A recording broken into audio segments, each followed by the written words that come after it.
Hello guys, ఈరోజు మన video వచ్చేసి అలచింతకాయ కర్రీ ఎలా చేసుకోవాలో చూద్దాం.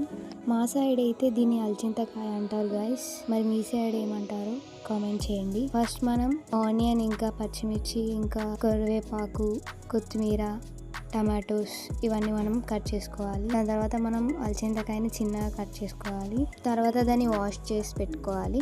గిన్నె పెట్టి అందులో ఆయిల్ పోసుకొని ఆయిల్ వేడెక్కేదాకా చూసుకోవాలి. ఆయిల్ ఎంత అంటే మనం 1/2 kg అలచింత తీసుకుంటే మనకు దానికి సరిపడా ఆయిల్ తీసుకోవాలి. మనం ఎంత క్వాంటిటీ తీసుకుంటే అంత క్వాంటిటీకి తగ్గట్టు ఆయిల్ తీసుకోవాలి.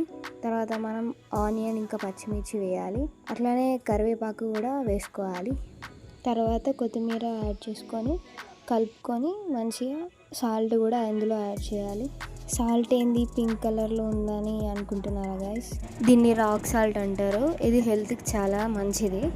కొద్దిసేపటి తర్వాత పసుపు యాడ్ చేయాలి. దాని తర్వాత అలచింత యాడ్ చేసుకోవాలి. అలచింత వేసుకున్న తర్వాత మంచిగా మిక్స్ చేసి ఒక 5 minutes దాన్ని మంచిగా మూత పెట్టుకొని ఉడకనివ్వాలి. అలచింత మంచిగా ఉడికిన తర్వాత వాటి మధ్యలో టమాటా వేసుకోవాలి. టమాటా పైన కొంచెం సాల్ట్ అనేది వేసుకోవాలి.